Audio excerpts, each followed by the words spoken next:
Amen. So, lahat na po ba ay nakaupo na sa kanilang paboritong upuan? Okay? Natatawa po ang bawat isa, no? Meron po tayong mga, kung pwede lang pangalanan yung mga upuan, mayroon na po mga pangalan yan eh. Okay? Minsan nagkakaunahan lang. Amen? So, yun po. Salamat sa Panginoon, no? Pero po ang napakahalaga sa lahat, mga kapatid, ay dumadalo tayo ng pananambahan. Okay? Hindi mahalaga kung saan ka nakaupo ngayon. Ang mahalaga, sama-sama tayong sasambahin ng Panginoong Jesucristo. Amen?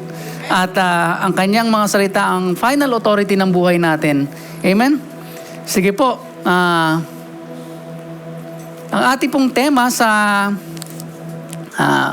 Abril, okay? Tama ba ang Tagalog? Sa Abril, ay embracing faith to God. Embracing faith to God. Okay? So, yan po ay matatagpuan sa 1 Timothy 4:11-16. Okay? So, dito po, makikita po natin, no? Yung ibig sabihin ng embracing faith to God, ibig sabihin, kailangan natin siyang lakaran. Okay? Okay. Ngayon po, meron po akong 50 minutes, no? Praise the Lord. Embracing faith in God is a journey of growth, transformation, and deepening relationship. It is not just a one-time decision, but a lifelong commitment to trust, obey, and love Him with all your being. It is the foundation for a life filled with purpose, meaning, and hope. Okay? So, pakisabi po sa mga kapatid mo, meron kang purpose. We have a purpose. Kaya po tayo niligtas ng Panginoon. We have a purpose. Amen? We need to believe on that. Because this morning, pag-aaralan po natin ang a good servant of Jesus Christ. Okay? Paano ba maging good servant ng Panginoong Jesucristo? Mahalaga po yun. Sa lahat ng mananampalataya, dapat nating maintindihan kung ang kahalagahan ng pagiging mabuting, ano ba sa servant? Tagapaglingkod. Okay? Isang mabuting lingkod ni Jesucristo. Amen? Sabi sa Tagalog. Okay. Ito po ay isang buong chapter. So, nais ko, bago tayo magsimula, tayo pong yumuko at manalangin. Dakilang Diyos na mapangyarihan sa lahat. Salamat po, Panginoon, sa umagang ito, O Diyos, na kung saan Ikaw ang nagbigay ng buhay, kalakasan, at patuloy na proteksyon sa bawat anak mo, Panginoon. Lord, sa umaga pong ito, Panginoon, lumalapit kami, Panginoon. Siyasatin mo, Panginoon, ang aming puso, patawarin sa aming mga pagkakasalang nagawa. Lord, cover this place with your holy blood, Lord Jesus. Lord, dalahin ko po, Panginoon, Banal na Espiritu, mangusap ka sa bawat isa sa amin, Panginoon. Turuan mo kami, Panginoon, ikaw ang aming maging tagapagturo sa gabing ito, sa umagang ito, O Diyos, na ang iyong mga salita, Panginoon, ang sa maging full authority, Panginoon, ng buhay namin, how to live a life, Lord God, that is pleasing to you. Lord Jesus, we continue to worship you and acknowledge, Lord God, what you have done at the cross, Lord God. We thank you, Lord, for saving us. And Lord, this morning, we are excited, Lord, to know your word. Hallelujah, Lord Jesus. And Lord, sa mga kapatid namin, Panginoon, sa online, Panginoon, we pray, Lord, that you continue to bless them as well. Lord, we rebuke any distraction that the enemy, Lord God, is going to do, Lord God, in this morning, in the name of Jesus. In the name of Jesus. Lord, open our spiritual eyes and our spiritual minds, Lord God. And open our hearts, Lord God, upon your word, Lord God, na maunawaan namin ang kahalagahan ng iyong mga salita sa buhay namin. Ito po ang samot dalangin sa pangalan ni Jesus. Amen. Hallelujah. A good servant of Jesus Christ. Isang mabuting lingkod ni Jesucristo. Amen. And 1 Timothy po, okay, nais ko pong dating gawi. Okay? Alam niyo po yung dating gawi? So, tatlo lang po siya. So, ang gagawin natin, sila 1 to 5, then tatlo po yan. Hanggang 16. Amen? So, pwede po ba natin basahin? So, left and right po, 1 to 5. Pwede po ba tayong tumayo lahat? Amen? 1, 2, 3, go. Warning against false teachers. Now, the Holy Spirit tells us clearly, in the last time, some will turn away from the true faith.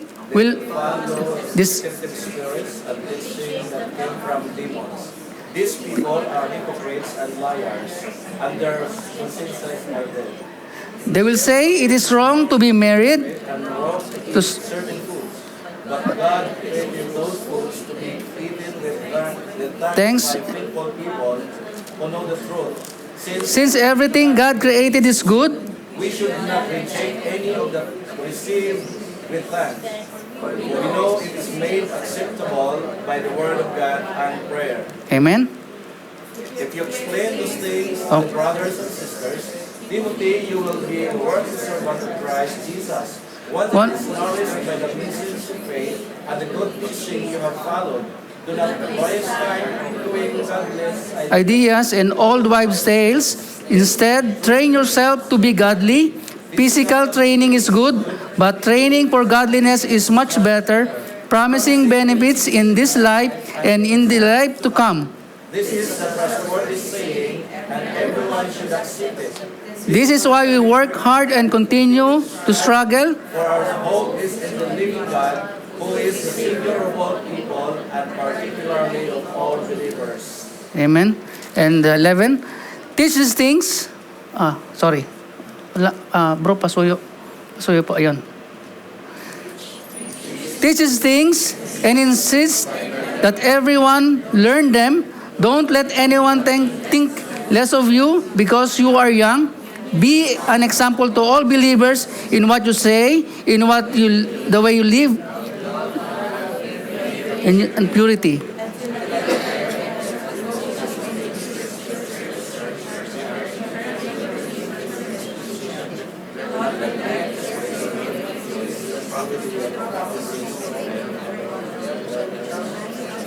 Deliver hands from you.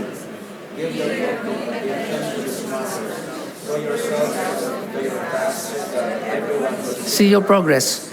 keep the one's watch on how you live and speak words of right for the sake of all salvation and salvation of those who believe. Amen. Maaari na po tayong mupo. Praise the Lord. Ito pong 1 Timothy, no, meron pong problema, may problema po dun sa iglesia ng Ephesus. Okay? The main problem ay may mga false teachers po. Okay? Ano ba yung mga false teachers na yan? Yung mga hindi umaayon yung mga sinasabi nila o tinuturo nila sa salita ng Panginoon. Those are false teachers. Okay? Karamihan po sa kanila, mga kapatid, ang nakakalungkot dito, itong mga false teachers na to ay talagang may alam sila, pero binabali nila o binabaluktot nila yung salita ng Panginoon. Naintindihan po ba natin? Okay. Pag sinabi mong, sinong gusto yumaman? Okay? Okay? Pag nakarinig tayong ganyan, maging maingat po tayo. That's the reason why we are going to study this morning ang salita ng Panginoon. Amen? Amen. 1 Timothy 4 serves as a powerful reminder of the need to be discerning and adhere to the truth of the gospel, especially in the face of false teaching. The chapter challenges us to lead a life of spiritual discipline and to be example of Christ in the world. Napakahalaga po na maintindihan natin, mga kapatid. May mga katuraan na mali. Amen? In social media, when you browse, sometimes, most of the time, it sounds good. But, if you don't check it, sa salita ng Panginoon, magiging misleading po siya. Yes, lahat po tayo may mga cellphone. Amen? Sino walang cellphone? O sa lahat. Ay, may cellphone. Ay, tumataas kamay. Gusto magka-cellphone. Okay. So yun po, no? Lahat po tayo may mga mobile phone, right? Most of the mobile phone, meron na po tayong tawag doon, app. Yung app na yon ay ginagamit natin, different apps. Amen? Ang kahalagahan po ng salita ng Panginoon, iba pa rin yung, alam niyo yun, sa totoo lang po, mga kapatid, no? There's a big difference and huge difference kapag meron kang binabasa na nahahawakan mo, at nakikita mo kaysa dun sa binabrowse mo lang. Kasi pag nagbabasa ka ng salita ng Panginoon, kadalasan may mga sumusulpot eh. Okay? And you will going to be distracted. Okay? Tatlong bagay po ang nais kong ibahagi sa inyo sa umagang ito. Okay? Tatlong bagay na kung saan dapat nating matutunan na may mga bagay na dapat nating maging maingat tayo, may mga bagay na dapat nating i-continue o simulan, at may mga bagay tayong dapat na ipamuhay. Amen? Mas maganda ba yon? Amen. Hallelujah. Yon. Ang una po, na nais ko ibahagi sa inyo, there's a warning from the Holy Spirit. Sabi po ng text, now, okay, ito pong sabi ng text, now the Holy Spirit tells us clearly that in the last times, or end times, okay, some will turn away from the true faith. They will follow deceptive spirits and teachings that will come from demons. Naiintindihan niyo po ba yung nais ng salita ng Panginoon? Nais ng salita ng Panginoon na, sabi niya dito, merong mga iiwan ang pananampalataya. Kung mapapansin niyo po, no, may mga kaibigan kayo o may mga kakilala kayo, matagal na sa pananampalataya, tapos bumitaw. Okay? Ito po yun. Kapag tayo mga kapatid, relax lang tayo pagiging Kristiyano at wala tayong strong foundation sa salita ng Panginoon, hindi natin talaga minamahal ang salita ng Panginoon. Kasi ang salita ng Panginoon, no, kailangan natin siyang mahalin. Bakit? Ito yung guide natin eh. If we don't have that guide, parang ano yan, manual yan eh. Hindi mo malalaman pa paano i-operate tong computer kapag walang manual. Tama po? Unless na lang talaga, ano ka, tawag doon, wala lang. Kumbaga kailangan may manual talaga para ma-operate mo siya ng tama. Tama po, hindi siya, hindi mo siya pwede ilagay sa washing machine, masisira siya. Sa buhay po natin, may manual. Ang kagandahan po nito mga kapatid, tayong mga mananampalataya, tumanggap sa Panginoong Jesucristo at sinuko natin ang ating buhay sa Kanya. Ang banal na Espiritu po ang ating tagapagturo. Amen? In the end times, meron po talagang lalayo o bibitaw. May mga kasama tayo dati nakikita natin, ngayon hindi na. Amen? Nakakalungkot doon ay hindi natin sila, kumbaga sa hindi mo siya pwedeng puwersahin eh. Hindi mo siya pwedeng puwersahin. Ang salita lang ng Panginoon at panalangin ang maaari mong ibigay sa Kanya. Amen? Hallelujah. So, dito po makikita natin, no? Ang banal na Espiritu ay ang third person ng Trinity. The Father, the Son, and the Holy Spirit. Amen? So, pag sinabi yung person, meron siyang emotion. May will din siya. Amen? At ang kagandahan nito, ito ay pinangako ng Panginoong Jesucristo bago siya bumalik sa langit. In John 14 verse 16, sabi doon, and I will ask the Father, and He will give you another advocate who will never leave you. Una po yun, He will never leave us. Kung ngayon mga kapatid, no, may mga panahon sa buhay natin na nahihirapan ka, kausapin mo ang Panginoon. Ang banal na Espiritu na sa'yo. He will never leave you. Kaya kung tayo bilang mga Kristiyano, no, minsan dumaranas talaga tayo ng mga pagsubok eh. Amen? Sino hindi dumaranas ng mga pagsubok dito? Yung walang problema. Lahat tayo, di ba? Yung walang problema, nandun sa lupa, sa ilalim ng lupa yun eh. Di ba? Kasi wala na talaga eh, finish na eh. Mga kapatid, dapat natin maintindihan, no? Ang banal na Espiritu ay makapangyarihan. Ang banal na Espiritu na nung tinanggap natin ang Panginoong Jesucristo, nasa atin yun. Kaya hindi tayo pwedeng maging talunan. Ang ganda nga kanina nung mensahe ni Sister Sheng na sinare niya kanina, dapat, maintindihan natin, dapat fearless daw tayo. Amen? Bakit? Hindi tayo binibigyan ng banal na Espiritu ng Spirit of fear. Amen?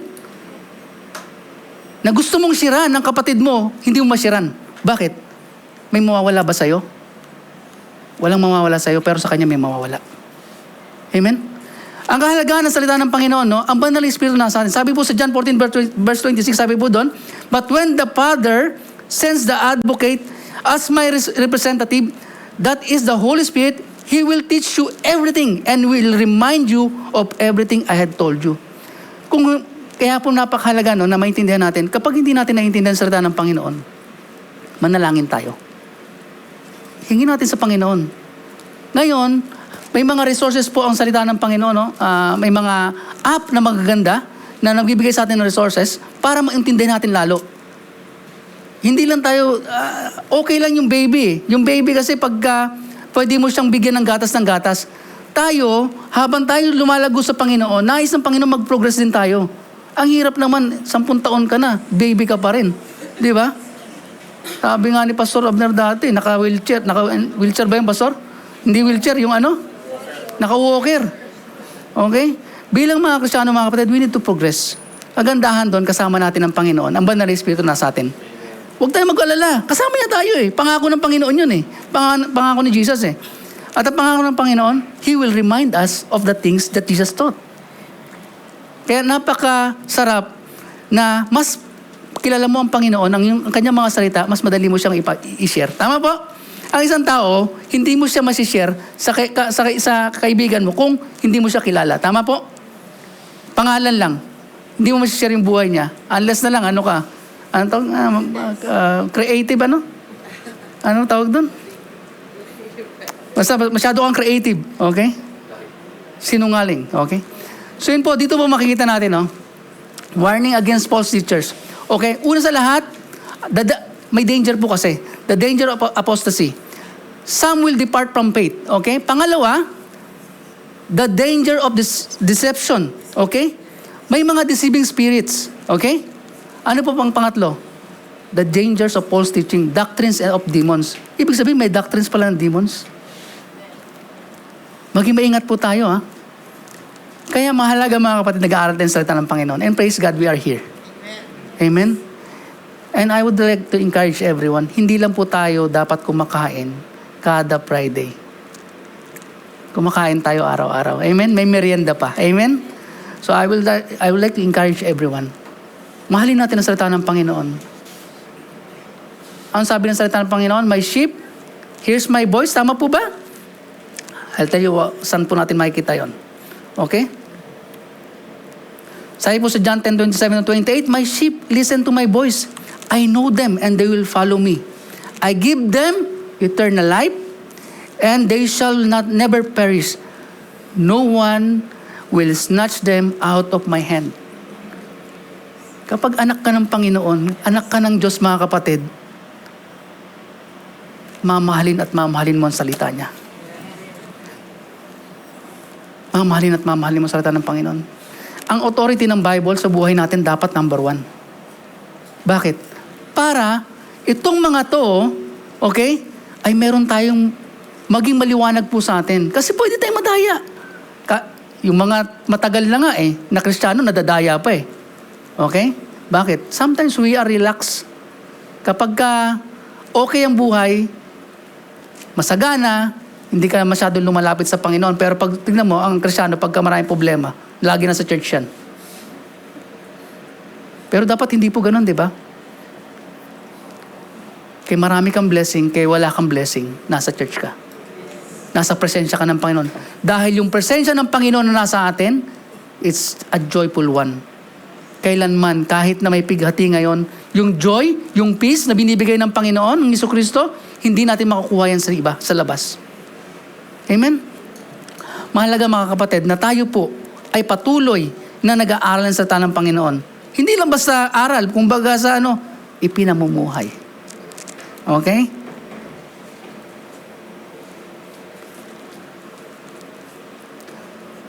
Discernment in teaching. Regularly evaluate the teachings you encounter against the truth of the Scripture and guard against deception. Hindi lahat po ng turo, even us. Kapag may nasabi kami, check muna natin sa salita ng Panginoon. Bakit? And sabihin mo, Pastor, parang may nasabi po kayo. Natutuwa ako, may isang pastor na may nagsabi sa kanya, okay, na, and he humbled himself. Please, send my, ask forgiveness. I ask forgiveness kung nasabi ko man yun. O na-hurt ko man yung unnecessary. Alam mo yun, may mga bagay po kasi sa salita natin. Minsan, hindi mo unintentionally, na-hurt mo siya. But end of the day, when you hurt your brother, knowingly or unknowingly, come and ask forgiveness. Amen po doon? We initiate. We initiate. Why? Because gusto ng Panginoon, tayo po lahat ay lumago at magkaisa para sa kanyang kapurihan. Amen? Huwag tayo yung tipong, hintayin ko na lang siya lumapit sa akin. Bahala ka. Hindi, yung pala, yung kapatid niya, hindi naman pala alam na saktan siya eh. Amen? So yun po, no, mga kapatid, in the book of Timothy, may dalawang tao po na hinighlight si Paul. Okay? Ay, bakit ganun? Ano nangyari?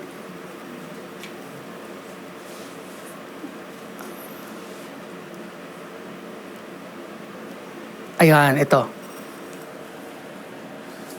Si Hymenaeus and Alexander were men in the early church in Ephesus who had suffered shipwreck with regard to the faith. So were handed over to Satan by Apostle Paul. Ibig sabihin, sila po ay, kumbaga, pag sinabing shipwreck, di ba may yung nasira, hindi tumuloy sa kanilang pananampalataya. Ang matindi pa nito, itong dalawang to, may ibang doktrina. Okay? Hymenaeus and Alexander are example of those who reject the true doctrine and follow Paul's. Later, Hymenaeus is mentioned with Philetus, another false teacher. So dito po makikita natin, no, maging maingat tayo mga kapatid. Ngayon, nandito tayo sa church. Baka sooner or later, wala ka na dito.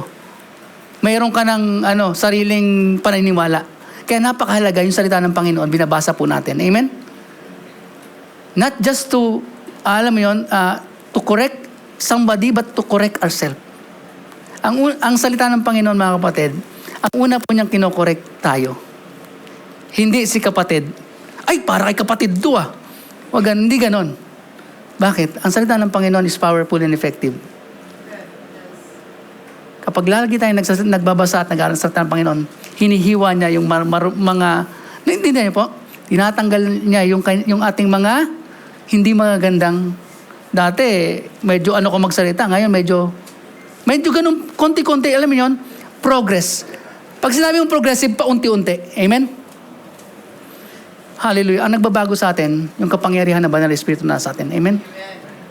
The best thing we can do is to surrender. Lord, I cannot do anything. I cannot do to walk in godliness but by your power. Sorry? Ay, teka lang po. Yung baril ko na nalaglag yung bala. Amen?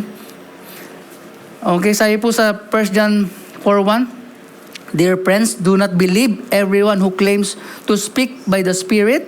You must test them and to see if the Spirit they have comes from God. Amen? Sabi po dito, there are many false prophets in the world or false teachers. Mga kapatid, we need to test them. So sa mga pinapanood po natin, sa mga pinapakinggan po natin, hindi lang tayo basta maging maingat, kailangan natin silang i-test. Amen?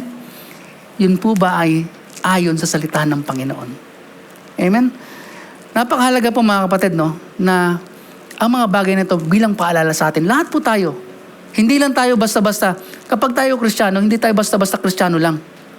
Yung Kristiyanong may laman. Amen? Ay, malaman naman daw. Amen? Hallelujah. So yun po, no? Mahalaga na tayong lahat ay magpatuloy sa pananampalataya na meron tayo. Kasi, sabi nga, yung dalawa, di ba? Hindi sila nagputuloy sa pananampalataya na meron tayo. Yun po yung tinatawag na you need to embrace it. You need to live on it. Ano sinasabi ng salita ng Panginoon? Panghawakan natin at magpatuloy tayo sa pananampalataya. Amen? Pangalawa na po tayo. 3 lang po yan. Tandaan nyo, 3 lang po yan. Pangalawa na po tayo. Amen? So maliwanag po sa atin, no, na maging maingat tayo at hindi lang maging maingat. Rin tayo. We need to test them. Okay? And check. Mahalaga yung check and balance. Okay? Check natin kung ano yung sinasabi nung nagsasalita. Amen? O nangangaral. Training for godliness. Ano po sinasabi sa salita ng Panginoon? Physical training is good, but training for godliness is much better, promising benefits in this life and the life to come. Ano po ibig sabihin nito? Bakit kailangan may training ng godliness? O mamumuhay tayo ng may kabanalan? Kasi nakikita po ng mga sanlibutan kung anong meron tayo. If there's no changes in the life when you accepted Jesus Christ and the faith you are having right now, and there's no changes, there's a question mark. Amen? Kasi po, tayo po ay patuloy na babaguhin ng Panginoon to be more and more like Jesus Christ. Kung dati mainitin ang ulo mo, hindi na ngayon. Medyo na lang, di ba? Okay? Tapos, paunti-unti. Amen? Dati, nagsasabi ka ng hindi magagandang salita. Ngayon, konti na lang. O nasasala mo na siya. Bakit? Binabago ka ng banal na Espiritu, no? Amen? Ang the best thing po, mga kapatid, no? Ang banal na Espiritu nasa atin. And He will guide us. Na, kapatid, na anak, magpatuloy ka. Kaya mahalaga yung naglilingkod ka sa Panginoon at dinadama mula. Yung alam mo yun, you desire. We need to desire God's presence. Ang kasalanan, kapag nag-i-enjoy ka sa isang bagay, okay? Nag-i-enjoy ka sa isang bagay, pero wala doon ang presensya ng Panginoon, kasalanan yon. Ibig sabihin, gusto ko to, masarap ang pakiramdam, okay? Nag-i-enjoy ako, pero hindi siya hindi siya banal. Amen? So, pagka wala doon yung kalooban ng Panginoon, simple lang, kasalanan. Amen? Hallelujah. Sabi po dito, okay, napakahalaga yung paraan ng ating pamumuhay. Paano ba tayo mamumuhay? Okay? Yung training, naalala ko dati ano ako wala nyo. Tawag doon? Varsity ako dati. Hindi lang halata. Okay? Okay? Okay? O, wag yung isipin basketball. Hindi basketball. Okay? So, hindi halata sa katawan, no? So, pastor, medyo hindi ata tama yun, Okay? Mga kapatid, itong training na to, no, napakahalaga na maintindihan natin. Bakit? Ano sinasabi sa salita ng Panginoon? Instead, train yourself to be godly. Maganda yung physical training. Di ba? Nag-bike ka. Okay? Nag-bike ka. Pero napakahalaga yung pag-aaral ng salita ng Panginoon. Bakit? Para hindi tayo madaya. End of the day, gagamitin tayo ng Panginoon para sa kanyang kaluwalhatian. Amen? Okay, pero hindi kayo naniniwala, no? Na-varsity talaga ako, no? Okay lang yun. Hindi ko pinipilit yun. Okay? Pero mga kapatid, no? Ang isang atleta, they train, tama po? Number 1 sa atleta, discipline. Hindi po pwedeng pag-atleta kayo, wala kang disiplina eh. Yung hindi ka kumakain ng tama, hindi ka natutulog ng tama, okay? Kasi pag manlalaro ka, ensayado ka, pero may disiplina ka. Di ba? So, hindi ganyan ang laro ko nun. So, yun po, no, nakita ko doon, no, ang isang manlalaro, dapat siya ay patuloy na nag-training. Tayo, ang isang manlalaro, pag hindi na siya nag-training, humihina siya eh. The same as us. Nag-gets po natin? Kapag ka tayo, hindi na natin feel, okay, o ayaw na natin umattend ng church, may problema, kapatid, nanghihina ka. Kapag ka, hindi ka na masyadong, kumbaga sa busy ka na sa trabaho, pero tandaan mo kapatid ang trabaho natin binigay ng Panginoon yan. Amen? Sino mo naniniwala? Binigay ng Panginoon. Taas ang kamay. Ang mga trabaho natin ay binigay ng Panginoon. Ang Diyos lang din ang pwedeng kumuha yan. At ang Diyos ang nagbigay niyan. So, ibig sabihin, kung binigay yan ng Panginoon, hindi mo dapat ipagkait sa Panginoon yung oras na libre ka. Kasi minsan, pag libre tayo, mas gusto na lang natin magpahinga. Tama po. Kaya nga tayo nagtitraining eh. Ngayon, para pagdating ng panahon, talakas tayo spiritual, hindi tayo madadaya. Amen? Sabi po dito, mahalaga na alam natin yung priorities natin. Amen? Una sa lahat, commitment sa Scripture. Make daily Bible reading and study a priority to nourish your faith and understanding. Amen?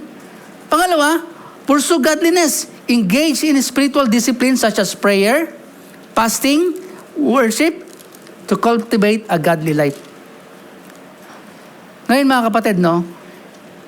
may mga kapatid tayo na mahilig talaga manalangin. Amen? The gift of prayer, okay? May mga kapatid tayo na maano talaga silang mag-fast. Okay? May mga kapatid tayo na sa worship, okay? When they worship, pero talaga natandaan, kailangan na sa buhay po natin, no, yung mga disiplina na yan, ang pinakamalaga sa lahat, ang salita ng Panginoon at ang panalangin. Huwag nating hahayaan. Bakit? Ang salita ng Panginoon, dumidepende tayo sa karunungan niya. Hindi sa karunungan natin. Siya yung nagko-correct sa atin kung mali ba yung nilalakaran natin o tama. Yung desisyon ba natin, tama ba to o mali? Pangalawa, yung panalangin. We acknowledge God as an authority of our lives. Amen? Hindi tayo magaling eh. Ang Diyos ang magaling. Walang magaling mga kapatid. Amen ba doon?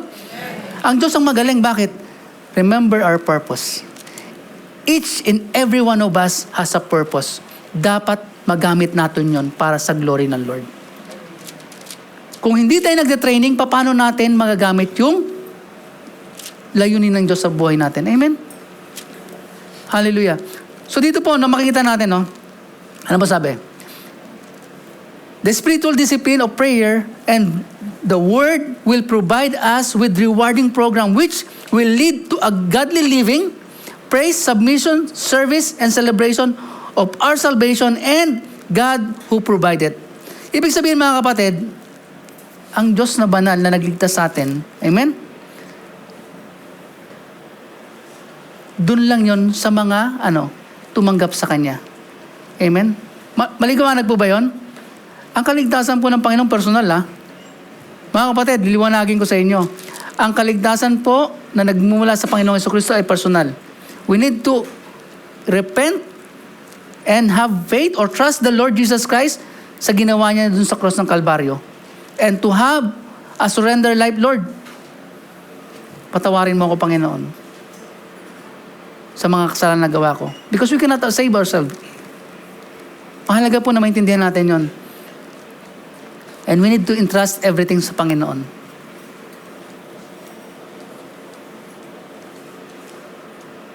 Pangatlo, dahil nakapag-training na tayo, kailangan na natin siyang competition na to eh. Okay? Gets mo ba natin? So, kailangan natin siya ipamuhay. Kung tayo po sa buhay natin, living as example to all believers. Mahalaga po ba yon? Mahalaga mga kapatid na namumuhay tayo. Bakit? May mga kapatidan din tayo na nakakita ng buhay natin. Amen? Di ba? Minsan, nakaka-bless naman si bro. Di ba? Bakit? Kasi, nakikita mo sa kanya yung gift na binigay ng Panginoon sa kanya at nagsiserve yun para to build up the body of Christ. Amen? Ano po sabi sa salita ng Panginoon? Teach these things and insist that everyone learn them. Don't let anyone think less of you because you are young. Sabi po dito, be an example to all believers in what you say, in the way you live, in your love, your faith, and purity. Napakahalaga sa buhay natin yung pamumuhay talaga. Yung magandang halimbawa. Amen? Mahirap po sumunod sa isang tao na iba yung sinasabi niya sa pinamumuhay niya. Amen? Pag sinabi, anak, huwag kang, sample lang, tatay at anak. Anak, huwag kang manigarilo daw. Huwag kang magiinom. Nakikita niya sa tatay niya. Pagayaan niya yun. Patago nga lang. Di ba? Totoo po yun. Pwede niyang gayahin yun, patago nga lang. Pero kung ang tatay mo ay nagsasabi sa'yo na, anak, huwag mong gawin ang mga bagay na to dahil hindi makakabuti sa ito. At hindi mo ginagawa. You live as an example. Amen? Napakahirap po, no? Lalo na sa tayo po lahat, no? Sa ating trabaho. Mahirap po bilang mga Kristiyano, no? Kung minsan talagang pigil na pigil ka na eh. Amen? Totoo po, di ba? But that's the power of the Holy Spirit within us. Hindi tayo agad sumasabog. Hindi agad tayo nangagalit. We have self-control. Amen? Yun po yung siniresearch kanina. Amen? Salita ng Panginoon. We have self-control. Why? Fruit po ng Spirit yun eh. Dahil nasa atin ang banal na Espiritu, yun yung fruit. na pinamumuhay natin. Na hindi ka na basta-basta nagagalit. Dati siguro, nung hindi ka pa Kristiyano, hindi lang galit, nakipag-away ka pa. Amen? Ngayon po, hindi na. Mahalaga po na tayo bilang Kristiyano, no? Hindi lang po ito sa mga pastor, ha? Hindi lang ito sa mga leaders. It's for all of us. Amen? Mga kapatid, it's for all of us. Nais ng Panginoon na tayo po ay maging example sa ating pamilya. Unang-una sa lahat, yung mga pamilya. Anak mo, asawa mo. Okay? Kaya di ba may mga question dati. Yung mag-asawa, sabi, yung mga kwento talaga eh. Yung mag-asawa, hindi pala niya Kristiyano yung asawa niya. Nagkagulatan sila ngayon. Kasi inaya sila dun sa church. Okay? Nagkagulatan, Christian ka, bakit ngayon mo lang sinabi? Christian ka na. Ibig sabihin mga kapatid, no? Hindi tayo pwedeng mamuhay, okay? May pananampalataya tayo, pero namumuhay tayo ayon sa mundo. It's a no-no. Then ask questions sa buhay natin. Ask questions sa sarili mo. Bakit patuloy pa rin ako sa pagkakasala? Bakit patuloy pa rin ako nag-i-enjoy sa mundo? Eh hindi na ito yung buhay na binigay sa akin ni Jesus. Amen? Maging huwaran tayo. Maging huwaran. Ano ba yung huwaran? Di ba? Pagka sa mga, graduation na naman, di ba? Pagka-graduation, di ba? Yung mga medal yan? O sabi ko nga, yung medals na naman eh. Oh. Sabi ko nga sa inyo, ano ako dati? Tawag doon? Varsity. Okay? Hindi lang halata. Okay? Pero mga kapatid, no? Ang mga medals na yan, totoo lang. Marami akong medals dati.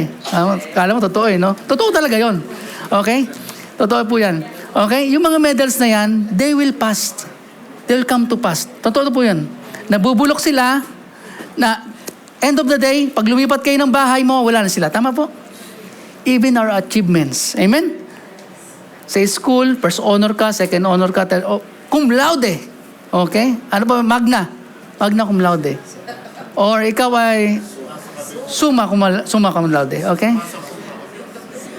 Lahat po sila ay magpa-pass away. Amen? Ibig sabihin, lilipas. Okay? Pass away, no? Lilipas po yung mga bagay na yan. Ang pinakamahalaga sa lahat, kaya sinasabi ng salita ng Panginoon kanina, okay? Dapat, inaano po natin yung mga bagay. Sabi po dito,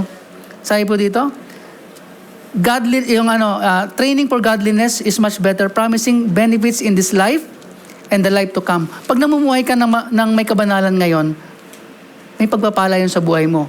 Wala kang bisyo. Di ba? Yung pag may bisyo ka, marami kang okay? Marami kang sakit-sakit eh. Totoo po yun. Nakaka-save ka. Pero ang kagandahan pagka namumuhay ka sa kalooban ng Panginoon, maayos yung pagkain mo. And end of the day, alam mo,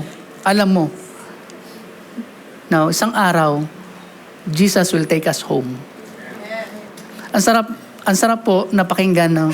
Sabihin ng Panginoon, "Come, my good and faithful servant." Amen? Palapakan natin ang Lord, no? Mga kapatid, yun po ang pinakamasarap na, alam mo yun, marinig natin. Okay? Sa buhay natin. Amen? So yun po, be an example to all believers. So mahalaga po na hindi lang tayo kung ano kung kailangan maging maingay tayo sa sinasabi natin, okay? Ayan, in the way we live, yung pamumuhay po natin, in your purity, sa mga singles, okay? Okay? Mahalaga po ang purity. Okay? Okay, medyo no? Okay, pero totoo po yung sinasabi ng salita ng Panginoon, no? Kapag hindi pa kayo nagpakasal, okay? Stay away. Okay? Okay? Sabi, hindi, holding hands lang. Naku, nag-iinit yan. Okay? Pero mga kapatid, no? Mahalaga po sa buhay natin Kristiyano, no? Nagpatuloy tayo na mahalin natin ang salita niya. Ang salita ng Panginoon, ang final authority ng buhay natin. Strive to be a role model in your community, demonstrating Christ-like behavior in all areas of your life. Christ-like behavior. Pagka sabi nga, di ba yung desire natin to be Christ-like? Si Jesus ay mabait,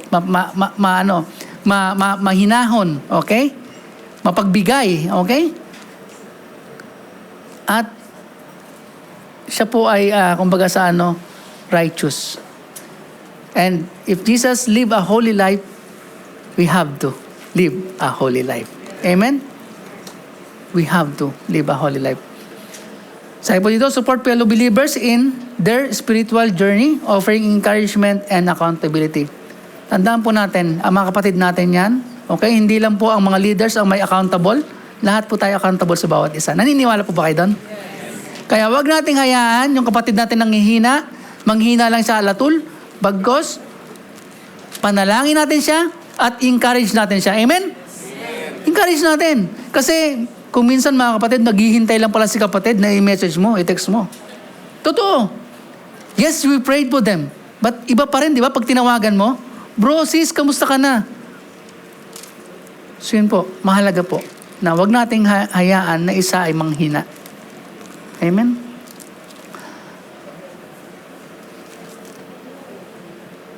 Malapit na po. Okay? Devotion to Scripture and teaching. Sabi po dito, sabi ni Pablo, until I get there, focus on reading the Scriptures to the church, encouraging the believers and teaching them. Do not neglect spiritual gift you received through the prophecy spoken to you, over to you, when the elders of the church laid their hands on you. Timothy is reminded of the spiritual gift he received, which should be used to edify the church. Tayong lahat po ay may spiritual gifts. Kanino natin ginagamit? Para sa natin ginagamit. Pag ginagamit mo, kapatid, ang spiritual gift mo para sa Panginoon, praise the Lord. And the Lord will bless that. Amen? Magpatuloy tayo. Magpagamit tayo sa Panginoon. Ang dami nating ministry, tama po? Iba-iba nga lang. Pero lahat ng ministry po, na yan po ay, pag binigay mo sa Panginoon, nag-serve ka sa Panginoon, na nais mo iwalwalati ng Panginoon regardless kung anong ministry yan. Amen? Maraming ministry ng church. Kung minsan iba namimili talaga eh.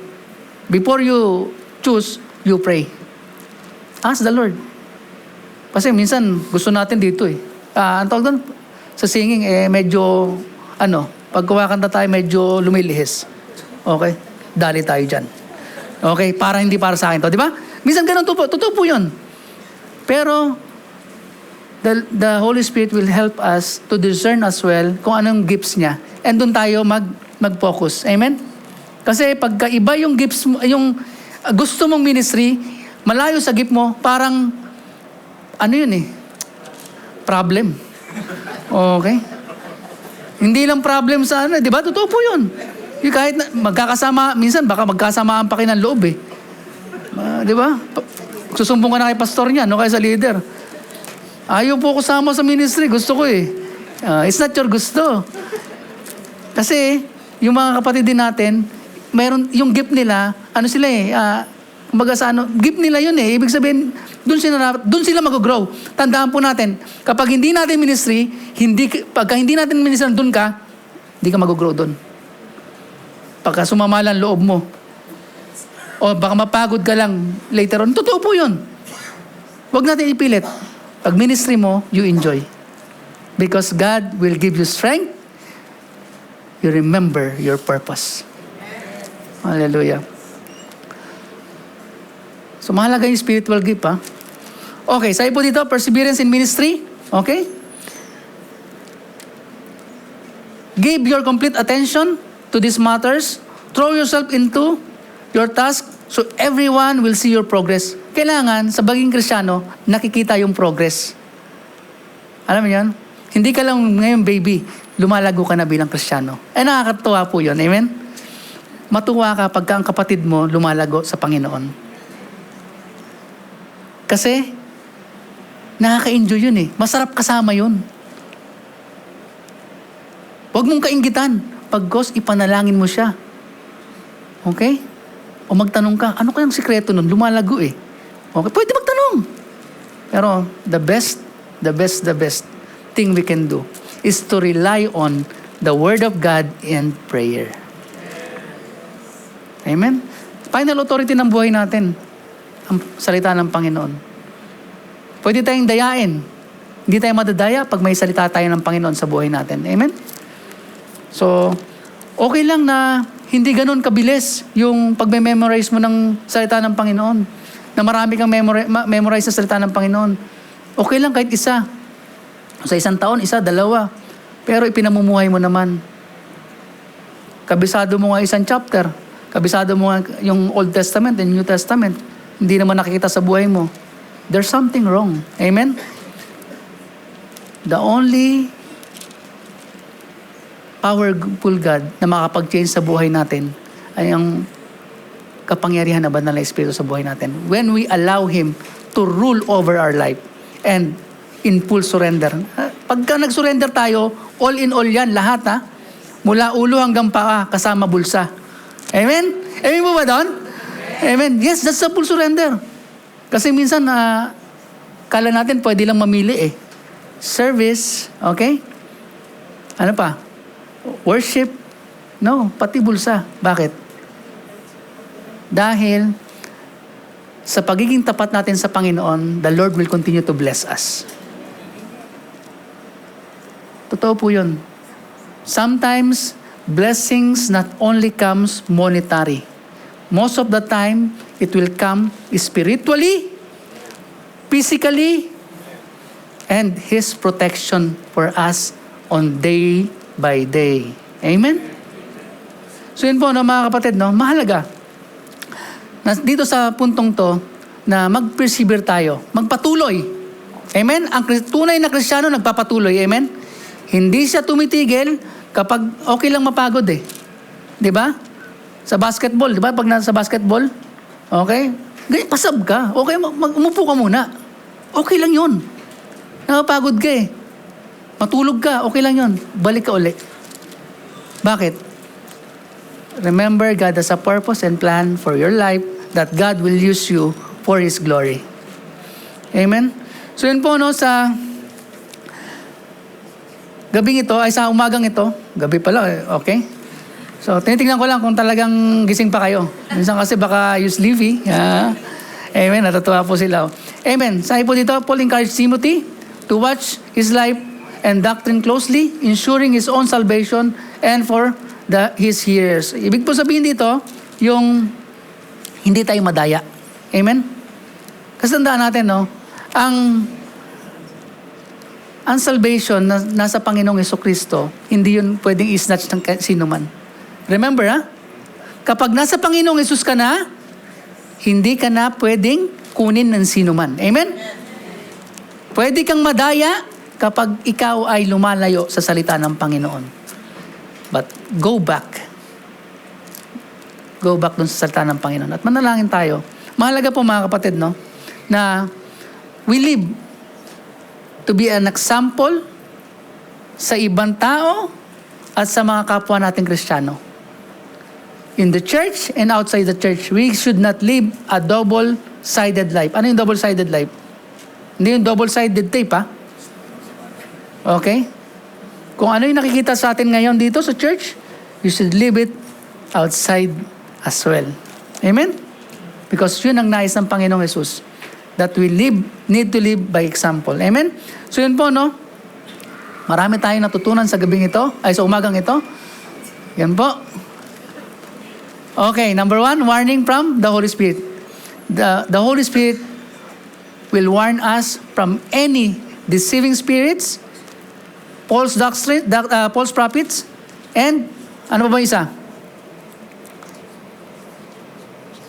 Okay, tatlo po yan eh. Okay, yung paglayo. Okay? Pag-iwan sa pananampalataya na meron tayo. Amen? Pangalawa, training for godliness. Mahalaga po na magpatuloy tayo sa paglago espiritual, pag-aaral ng kanyang mga salita, at maglingkod tayo sa Panginoon.